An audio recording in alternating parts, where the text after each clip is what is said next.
I'm Ellie, 29, female, and my cousin Jessica expected me to cater her entire 150-person wedding for free as a gift to her. That single, unbelievable expectation was the tipping point in a relationship that had been unbalanced for as long as I could remember. It set off a chain reaction that would ultimately redefine our family's landscape, proving that sometimes the most difficult decisions are the most necessary. My cousin Jessica and I grew up in a close-knit family, the kind where aunts are second mothers and cousins are built-in best friends. At least, that was the theory. In reality, Jessica had been the designated princess of the family from birth, and her mother, my Aunt Carol, was the queen regent who ensured her daughter's every whim was treated as law. I, on the other hand, was the practical one, the one who worked hard and followed the rules. Our dynamic was cemented in countless small moments throughout our childhood, but it truly began to grate on me as we entered adulthood, and I started my own business. I had poured my entire life savings and every ounce of my energy into creating Savor and Plate Catering. It was my passion, my dream, and after 3 long years of struggle, it was finally starting to gain a reputation for quality and creativity. My business partner, Ben, and I had worked tirelessly, often for 18 hours a day, to build something we could be proud of. It was a legitimate professional enterprise with real costs, real employees, and very real bills. To Jessica, however, my business was just a fun little hobby. Because I loved to cook, she couldn't seem to grasp that it was also my livelihood. This misunderstanding, or perhaps willful ignorance, led to a pattern of entitlement that grew more audacious with each passing year. The first major incident happened 2 years ago. Jessica was on the organizing committee for a local charity auction. Without a word to me, she stood up in a planning meeting and grandly announced that her cousin, a professional chef, had generously offered to provide all the desserts for the 200-person event. I found out when the event organizer called me to discuss logistics. I was stunned. I had a fully booked weekend, and the cost of ingredients alone for that many people would have been hundreds of dollars, not to mention the labor. When I called Jessica, she was completely nonchalant. "Oh, I was going to tell you," she'd said with an airy laugh. "It's for charity, Ellie, and it'll be great exposure for you." There it was, the phrase that would become her mantra. Great exposure. I explained as patiently as I could that I couldn't possibly do it on such short notice and that, while I was happy to support charities, I couldn't donate thousands of dollars in services without any discussion. She sulked for a week, and Aunt Carol called my mother to complain that I wasn't being a supportive family member. In the end, I managed to bake a few dozen high-end cookies as a compromise, a solution that left no one happy. I'd lost a day of prep for a paying client, and Jessica had acted as though my contribution was embarrassingly small. The second red flag event was her engagement party. Her fiancé, a perfectly nice guy named Kevin who seemed perpetually bewildered by her behavior, proposed on a Tuesday. On Wednesday, Jessica called me. "Big news," she chirped.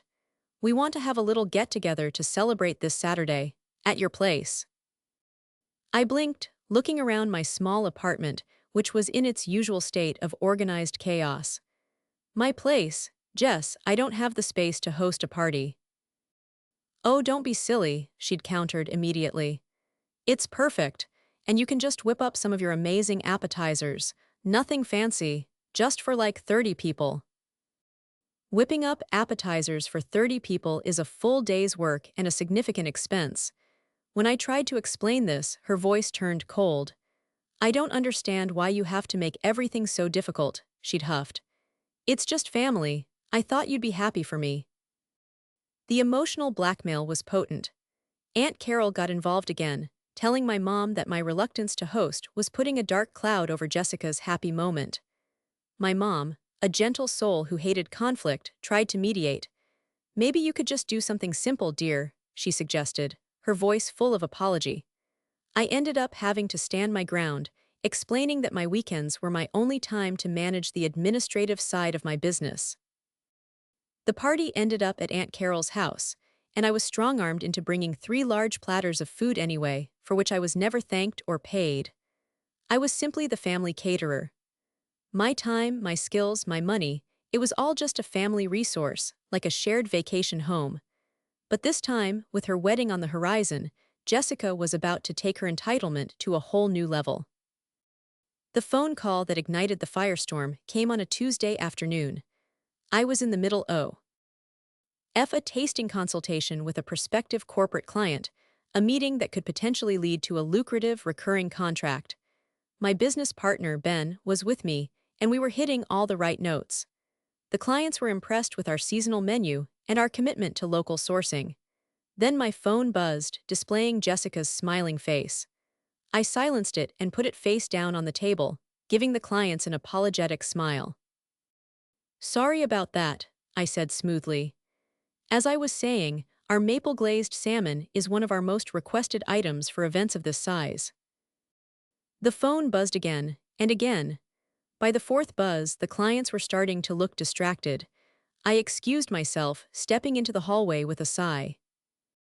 "Jess, I'm in a really important meeting," I said in a hushed but firm voice. "Oh good, you're not busy then," she exclaimed, completely missing my tone. "I have the most amazing news, and I wanted you to be the first to know. Well, the first after Kevin and Mom, of course." I took a deep breath. "What is it, Jessica?" "We set a date, October 12th. Can you believe it? I'm going to be a fall bride." "Wow, Jess, that's wonderful. Congratulations." And I meant it. Despite our issues, a part of me still held onto the childhood image of the cousin who was supposed to be my friend. "Thank you, it's going to be the most beautiful wedding. We found the perfect venue, a restored barn out in the countryside. It's going to be very rustic chic. And I already have my dress picked out in my head. But listen, I'm calling about the food."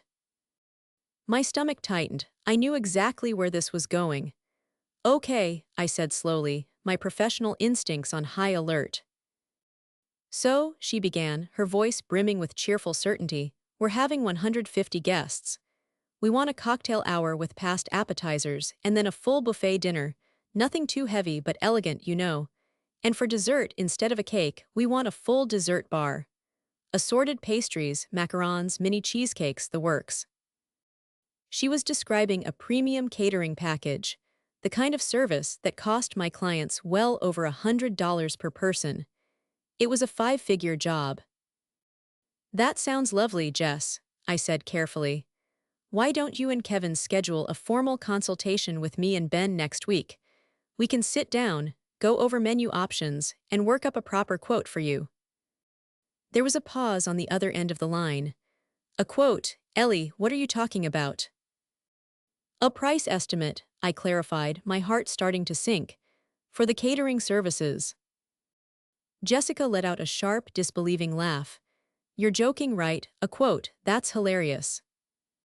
"Why is that hilarious, Jessica? I run a business." "Ellie," she said, her voice dripping with condescension, as if explaining something very simple to a child. "You're my cousin, you're not a vendor, I'm not going to pay you. This is your wedding gift to us. And honestly, you should be thanking me. Do you have any idea how many important people will be there? The exposure for savor and plate will be incredible. It's a win-win." I felt a cold wave wash over me. It was worse than I'd imagined. She didn't want a discount. She didn't want a family rate. She wanted it all, the food, the staff, the rentals, the hours of planning and labor, for free, wrapped up with a bow and called a gift. A gift that would likely cost my small business upwards of $15,000. "Jessica," I started, trying to keep my voice even. "That's not possible. That's not a gift, that's my entire business. The cost of food alone would be thousands of dollars. I have to pay my staff, the servers, the chefs, the dishwashers. I have to pay for insurance, for transportation." "Oh, don't be so dramatic," she cut me off, her tone turning sour. "You're always like this, making everything about money. This is my wedding. It's the most important day of my life, and you're already trying to ruin it." I leaned my head against the cool wall of the hallway, closing my eyes. I could hear Ben finishing up the meeting in the other room. "I'm not trying to ruin anything," I said, my voice strained. "I'm trying to explain the reality of the situation. This is my job. It's how I pay my rent." Fine, she snapped. I can't talk to you when you're being like this. Just think about it. Think about what family really means. I'll call you tomorrow when you've had a chance to get over yourself and be a decent person. The line went dead. I stood there for a moment, phone in hand, feeling a mixture of fury and despair. I walked back into the meeting room, my face pale. Ben took one look at me and knew. He wrapped up the meeting quickly and with a professional flair that I couldn't have mustered at that moment. The clients left, promising to be in touch. The second the door closed, Ben turned to me. "Let me guess," he said, his arms crossed. "Jessica's wedding." I just nodded, slumping into a CH. I recounted the entire conversation, every infuriating, entitled word. Ben, my ever-pragmatic and protective partner, just shook his head slowly. "Nope," he said. "Absolutely not, not happening." She said it would be great exposure. I mumbled, mocking her words. "Exposure doesn't pay our suppliers, Ellie," he said firmly. "Exposure doesn't pay our staff's wages. Exposure doesn't cover our insurance if someone slips and falls at her rustic chic barn. Do you know what gives us good exposure? Doing a fantastic job for clients who actually pay us, respect us, and then recommend us to their friends who will also pay and respect us." He was right. He was completely, unequivocally right. And I knew that this time I couldn't compromise. I couldn't just bake a few cookies or bring a few platters. This was an all-or-nothing demand, and giving in would not only be financially ruinous, but it would also mean surrendering the last shred of respect I had for myself and my profession. This was a line in the sand, and I had to decide which side I was standing on. After a sleepless night spent staring at my ceiling, replaying Jessica's words in my head, I went into the kitchen, we least feeling heavy but resolute. Ben was already there, unloading a shipment of fresh produce. He didn't say anything, just handed me a cup of coffee. "I can't do it," I said, my voice quiet but firm. "I can't and I won't." Ben nodded, a look of relief on his face. "Good, that's my girl. Now we just need a strategy. You can't just ghost her. We have to handle this professionally so no one can accuse us of being the bad guys." We spent the next hour drafting a plan. We would treat Jessica like any other potential client who had a budget that didn't match their vision. We ran the numbers on her 150-guest, multi-course buffet and dessert bar wedding. Even with the most conservative estimates and cutting our own profit margin to zero, the hard cost for food, staffing, and rentals was just under $8,000. For a normal client, we would have charged around $16,000 for this package.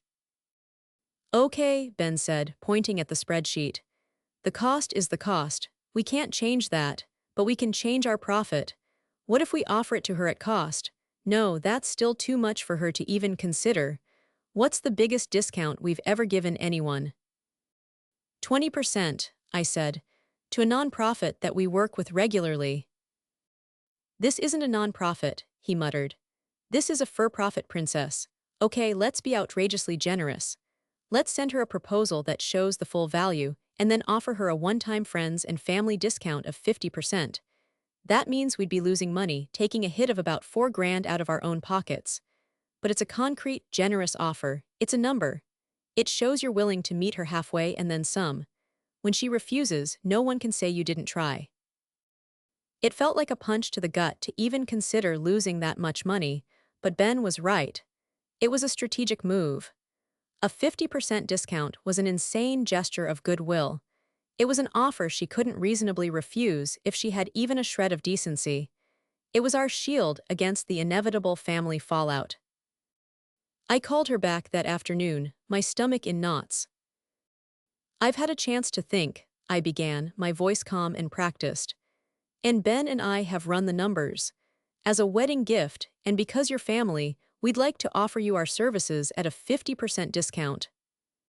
"50% of what?" she asked, her voice instantly suspicious. "50% of the total cost.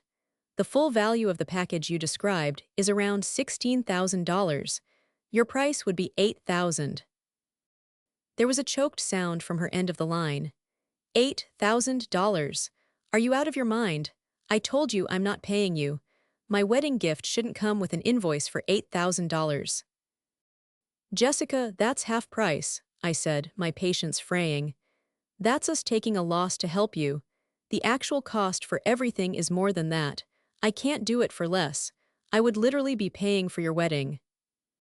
This is unbelievable, she seethed, her voice rising. I knew it. I knew you didn't care about me or my happiness. You are the most selfish person I have ever met. All you care about is your stupid little business. The words stung, sharp and deep. It's not a stupid little business, Jessica. It's my life. It's what I've built from nothing.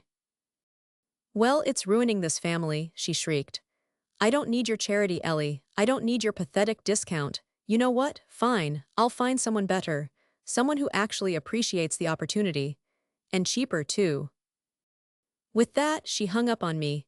I stood there, phone buzzing in my hand from the abrupt end of the call. The finality in her voice was chilling. This wasn't just a disagreement anymore, it was a declaration of war. The shockwaves didn't take long to hit. Less. Then an hour later, my phone rang. It was Aunt Carol. Her tone was syrupy sweet, but with an undercurrent of steel. Ellie, dear, she began. I just had a talk with a very, very upset Jessica. She told me about your conversation. I think there's been a terrible misunderstanding. There's no misunderstanding, Aunt Carol, I said, my voice tired. I offered her an extremely generous discount and she screamed at me. Now a discount is a lovely thought, Aunt Carol said, completely ignoring my point. But you have to understand, this is Jessica's special day. We're family, and family helps each other. Your business is doing so well, it's wonderful to see. But that means you can afford to help. It's the right thing to do. Think of it as an investment in family. I invest in my family all the time, I countered, my voice hardening. But I cannot bankrupt my business for a wedding. What I offered was more than fair.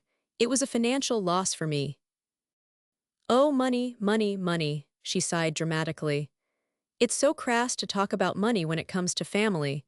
This has hurt Jessica deeply, Ellie, deeply. She feels that her own cousin values money more than her happiness. The conversation went in circles for another 10 minutes, a masterclass in guilt-tripping and emotional manipulation. Aunt Carol painted me as a cold, heartless businesswoman and Jessica as the fragile victim. By the end of it, I was exhausted and furious. I told her, politely but with unshakable finality, that my offer was the best I could do, and it was no longer on the table since Jessica had so vehemently rejected it. The conflict was now out in the open, a raw, festering wound in the heart of our family. That evening, Jessica posted a vague but pointed status on social media. So sad when you learn that some people, even family, won't be there for you when it matters most. On the bright side, so excited to have found an amazing and affordable caterer for our big day who is an absolute dream to work with. Can't wait to prove that you don't need to spend a fortune to have a magical day. Blessed wedding planning. It was a public slap in the face. She had found her someone better. I had a sinking feeling that this was only the beginning. The weeks leading up to the wedding were a form of slow torture. My relationship with Aunt Carol and Jessica devolved into a tense, frosty silence. They stopped calling me, but their displeasure was communicated through a network of family gossip that always found its way back to my mother. My mom, bless her heart, was trapped in an impossible position. She loved me and was immensely proud of Savor and Plate. She understood my position intellectually, but her lifelong instinct was to smooth things over and keep the peace. Aunt Carol called again, my mom would say, her voice tentative, during one of our weekly phone calls. She said Jessica has been crying for days. Mom, I'm sure she has been, I'd reply, trying to keep the exasperation out of my voice. But she's not crying because her feelings are hurt. She's crying because she didn't get her way. I know, dear, I know, she'd sigh. But you know how Carol is. She just wants her daughter to have a perfect day. She mentioned that the new caterer Jessica found online has been a little hard to get a hold of. A small, cold knot of dread formed in my stomach. What do you mean? Well, they paid their deposit, but the woman won't send them a contract, and she takes days to respond to emails. Carol is getting nervous, but Jessica just says everything is fine and that Ellie is probably hoping they fail. The accusation was so unfair it took my breath away. I am not hoping they fail, Mom. I'm just trying to run my own life, that's it. The official wedding invitation arrived in the mail like a ticking time bomb. My name was on the envelope, beautifully calligraphed. For a moment, I felt a pang of sadness. This was my cousin's wedding. I was supposed to be there, celebrating with her. But when I opened it, I saw the RSVP card and felt a fresh wave of anxiety. How could I possibly go? If I went, I would be the villain of the story. I could already picture the sympathetic looks shot toward Jessica, the cold shoulders I'd receive from Aunt Carol's side of the family. Every conversation would be laced with unspoken meaning. If the catering was good, they'd say, "See, you don't need to spend a fortune," as a dig at me. If the catering was bad, they'd somehow still find a way to make it my fault. I would be a walking, talking symbol of the family drama. I talked it over with Ben, who had been my rock through the whole ordeal. We were prepping for a weekend event, chopping vegetables in a steady, rhythmic silence. "You don't have to go," he said simply, not even looking up from his cutting board. "Your presence is not required at an event where you are guaranteed to be emotionally miserable." "But she's still my cousin," I said weakly. "If I don't go, it's like I'm the one severing the ties completely. I'm slamming the door shut." "Ellie," he said, finally stopping and turning to face me. "She didn't just close the door. She slammed it, locked it, and put a beware of dog sign on it when she demanded you work for free. Then she tried to publicly shame you online. Your only crime here is having self-respect. Attending this wedding isn't an olive branch. It's an act of surrender. You'd be showing up to watch them celebrate the fact that they walked all over you and in their minds, won."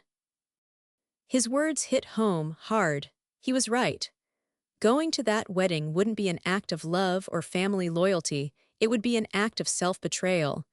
It would be tacitly agreeing with their narrative that I was the difficult one, the one who had to be tolerated. The decision crystallized in my mind. It was painful and felt enormous, but it was also incredibly clear. I wasn't going. I called my mom to tell her, bracing myself for her disappointment. "I've decided not to go to the wedding, Mom." There was a long silence on the other end. "Oh, Ellie," she finally whispered, and I could hear the heartbreak in her voice. "Are you sure? It's such a final thing to do." "I have to," I explained, my own voice thick with emotion. "I can't sit there and pretend to be happy for someone who has shown me so little respect. It would be a lie. It's better for me not to be there and create more drama. This way, the day can be about her, just like she wants." To my surprise, my mom's tone shifted. A hint of her quiet strength came through. "You know what, dear? You're right. I haven't liked how they've treated you one bit. Not one bit. Your father and I will go to keep the peace. But we won't stay long. You do what you need to do for you. I support you." Her support felt like a lifeline. I filled out the RSVP card, ticking the regretfully declines box. My hand shook slightly as I dropped it in the mailbox. It felt less like sending a reply and more like closing a chapter of my life. I didn't know if it was the right chapter to close, but it was the only way I knew how to protect myself. The day of Jessica's wedding arrived, cloaked in the crisp, bright beauty of a perfect October Saturday. The air was cool, the leaves were a riot of red and gold, and the sky was a brilliant, cloudless blue. It was the kind of day every fall bride dreams of. For me, it was one of the strangest days of my life. My own company, Savor and Plate, had a small event that evening, a 50th anniversary party for a sweet couple who had meticulously planned every detail and treated us with nothing but kindness and respect. The prep work kept my hands busy, but it couldn't fully occupy my mind. As I methodically diced onions and seared scallops, my thoughts kept drifting to a restored barn in the countryside. I pictured Jessica in her dress, my mom and dad finding their seats, Aunt Carol flitting about, playing the proud mother of the bride. I felt a confusing mix of emotions. There was a deep sadness, a mourning for the family relationship that was now irrevocably broken. There was a pang of guilt, a little voice whispering that I should have just sucked it up and been there. But underneath it all, there was a profound and undeniable sense of relief. I was not standing in a corner of that barn, fending off passive-aggressive comments. I was not forcing a smile while my aunt paraded the amazing, affordable caterer in front of me. I was not a spectacle. I was in my own space, my sanctuary, doing the work I loved for people who valued it. Ben seemed to understand my turmoil without me having to say a word. He kept the mood light in the kitchen, putting on our favorite playlist, and occasionally cracking a terrible joke that made me groan and smile. He was a buffer between me and my spiraling thoughts. "You know," he said as we were loading the van for the anniversary party, "that couple we're working for tonight. They sent us a thank you card before the event, just to say how much they were enjoying the planning process with us." I smiled. "They're the best, aren't they?" "They're the best," he agreed. "They're our clients, that's how it's supposed to work. No drama, no guilt trips, no social media callouts, just mutual respect." His point was clear. This was my reality now, the one I had chosen and built. A world where my skills were an asset, not an entitlement. My mom sent me a single text message around 4 p.m., just as the ceremony was likely starting. It was a photo of her and my dad, dressed up and smiling. The caption read, "Thinking of you, we love you." There was no mention of Jessica, no picture of the bride. It was a quiet message of solidarity, and it meant the world to me. I texted back, "Love you too, have a good time." The anniversary party was a huge success. The couple was overjoyed, the guests raved about the food, and Ben and I worked together in the easy, seamless why we always did. As I plated the final dessert, a delicate lavender honey panna cotta, I felt a sense of peace settle over me. I had made the right decision. It was a difficult, painful choice, but it was mine, and it was the right one for me. We finished packing up around 11 p.m. and drove back to our kitchen in comfortable silence. The night was dark and quiet. I got home just after midnight, my body aching with the good kind of exhaustion that comes from a hard day's work well done. I kicked off my non-slip shoes, dropped my keys in the bowl by the door, and fell into bed without even checking my phone. I was emotionally and physically spent. The silence of that day, the absence of drama, felt like a victory. I fell asleep feeling calm, believing the worst was over. I had no idea that the real storm hadn't even started yet. The silence was just the deep, quiet breath before the plunge.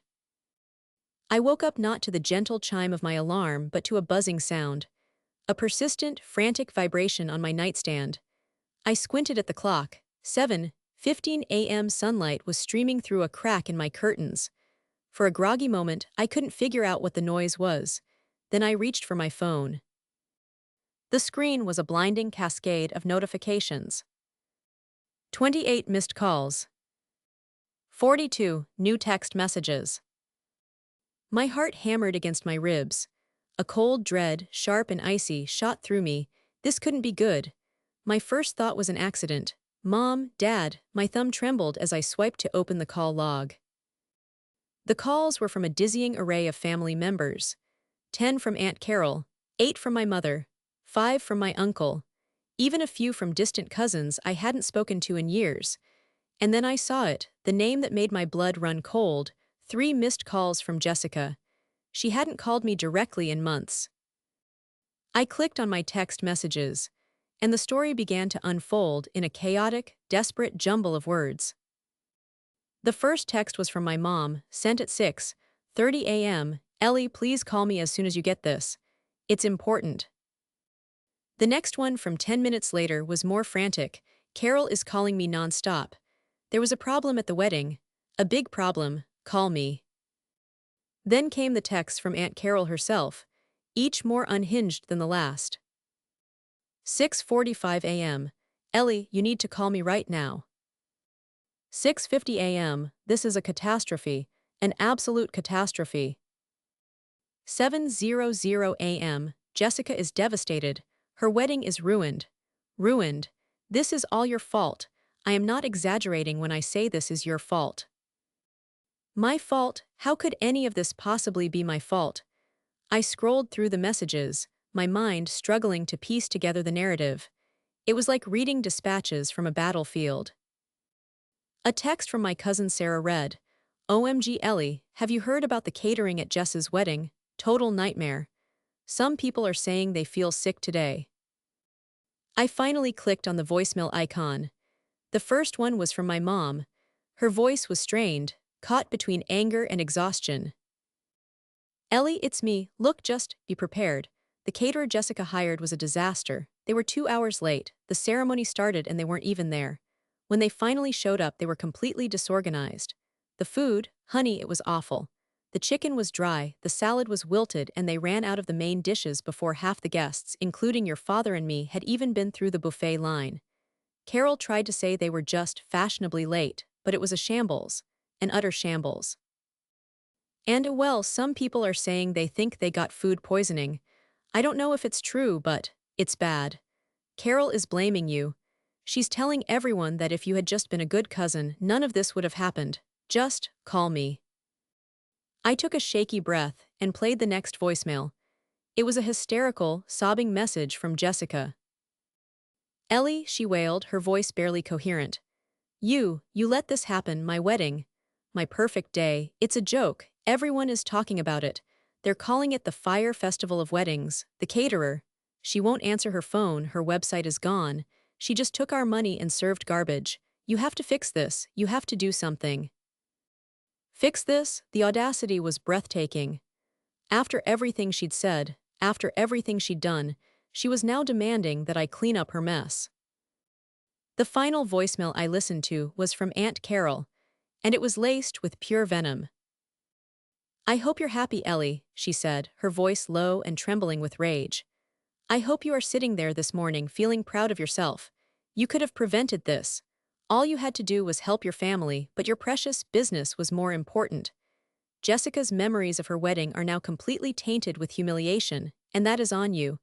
You let your own cousin walk into a disaster. Some family you are." I dropped the phone onto my bed as if it had burned me. I felt dizzy, a strange comb. A nation of vindicated and horrified. I had known her cheap caterer was a risk, but I had never imagined a catastrophe of this magnitude. Food poisoning, a caterer who literally vanished, it was the stuff of nightmares. And they were blaming me. They weren't blaming Jessica for hiring an unvetted, suspiciously cheap stranger from the internet. They weren't blaming themselves for fostering a sense of entitlement so vast that it blinded her to common sense. They were blaming me, the one person who had tried to inject a dose of reality into the situation from the very beginning. I stood up and walked to my window, looking out at the calm Sunday morning. The initial shock was beginning to wear off, replaced by a cold, hard anger. This wasn't my shame, it wasn't my responsibility, and it certainly wasn't my fault. I had spent weeks feeling guilty and conflicted. I had mourned the loss of my family relationships. But in that moment, listening to their frantic, blame-filled messages, I felt a strange sense of clarity. The fog of guilt had vanished. They had made their bed, and now they were lying in it, surrounded by wilted salad and the consequences of their own actions. My phone started buzzing again. It was Aunt Carol. I looked at the screen, at her angry, accusatory name. I took a deep breath, centered myself, and hit accept. It was time for the final confrontation. "Eleanor, finally." Aunt Carol's voice crackled with a fury that had been simmering all morning. "Do you have any idea what we have been through?" "I'm starting to get the picture, Aunt Carol," I said, my voice eerily calm. The hysteria I'd heard in the voicemails had acted like a strange antidote to my own anxiety. It was so over the top, so completely detached from reality, that it solidified my resolve. "Getting the picture," she shrieked. "My daughter's wedding, the most important day of her life, was a humiliating disaster. People went hungry, your Uncle Frank thinks he has food poisoning, and it's all anyone is talking about. This is a stain on our family, and it all comes back to you." I walked over to my kitchen table and sat down, holding the phone away from my ear slightly. "I'm going to stop you right there, Aunt Carol. Let's be very clear. How exactly is this my fault?" "How is it your fault?" she sputtered, incredulous. "If you had just done the right thing, the family thing, and catered the wedding like you were supposed to, we would have had beautiful food, and Jessica would be a happy newlywed. Instead, she's locked in her room crying her eyes out.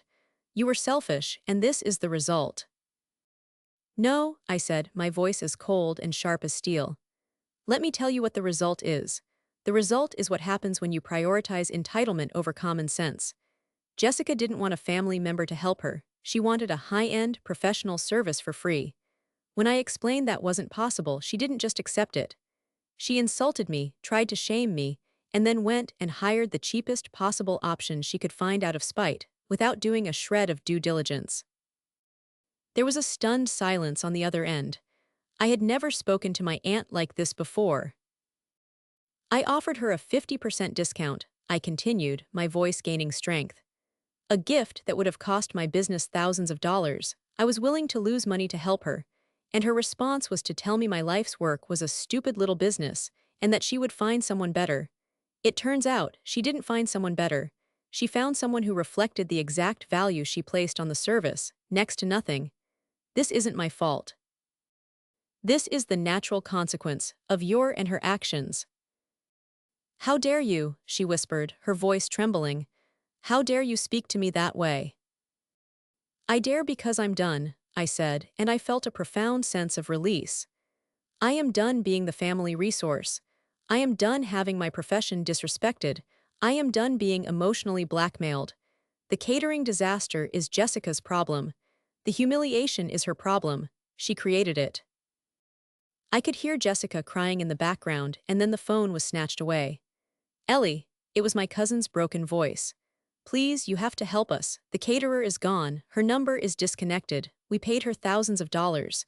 We're going to have to sue her, but people are posting about the wedding online. It's a nightmare. Can't you release a statement? Say your company was affiliated with her, or help us get our money back." The audacity stole my breath. She wanted me to lie and tie my reputable business to this train wreck to save her face. "No, Jessica," I said, my voice softening slightly, not with pity but with a sense of finality. "I will not be doing that. My business's name and reputation are the two things I value most, and I've worked too hard to protect them. This is your mess to clean up." With that, I said, "I have to go. Goodbye." And I ended the call. I immediately blocked both of their numbers. I sent a text to my mom. I spoke with them. "I'm okay, but I'm done. I'm blocking their numbers for a while. Please respect that." The days that followed were quiet. My mom did as I asked, acting as a gatekeeper. The wider family gossip eventually filtered back to me. Aunt Carol and Jessica had tried to spin a narrative of me being a vengeful cousin who sabotaged the wedding out of jealousy. But their story had too many holes. Too many people had heard about my 50% discount offer. Too many guests had seen the shoddy work of the caterer for themselves. And then something unexpected happened. About a week after the wedding, I got a call from a woman who had been a guest. "Hi, is this Ellie from Savor and Plate?" she asked. "I was at Jessica and Kevin's wedding last weekend." I braced myself. Yes, this is she. "Well," the woman continued, "I just wanted to say, I heard the whole story from your cousin Sarah, about how you run a catering company and they wanted it for free. I run my own small business, a graphic design studio, and I just wanted to tell you, good for you. Seriously. It's so hard when even your own family doesn't respect the work you do." Then she added, "By the way, my company's holiday party is in December. And after seeing what happens when you hire cheap, we're looking for a caterer who is professional and reliable. Would you be willing to send me your brochure?" That call was the first of three. Word had gotten out, but not the word Aunt Carol intended. The story of the catering catastrophe became a local legend, a cautionary tale for anyone planning a wedding. And in that story, I wasn't the villain. I was the reasonable professional who stood her ground. My exposure came, ironically, not from catering the wedding, but from refusing to. The rift with Aunt Carol and Jessica never healed. We coexist at major family holidays now in a state of polite, Arctic distance. There were no apologies, only a thick, resentful silence. But the rest of my family saw the truth. My relationship with my mother became stronger, built on a new foundation of respect for my boundaries. Savor and Plate is thriving. We got that corporate client from the day Jessica first called, and the holiday parties from the wedding guests gave us a massive boost. Ben and I are even looking at expanding to a larger kitchen. Sometimes, standing up for yourself feels like setting off a bomb. It's loud, it's messy, and it causes irreparable damage. But sometimes, it's the only way to clear the debris and build something stronger and healthier in its place. I lost a part of my family, but I gained a new, unshakable respect for myself, and I've learned that's a price worth paying. What can we learn from this experience? After listening to today's story, perhaps it has raised some new questions in your mind. How do we draw the line between family loyalty and professional self-respect?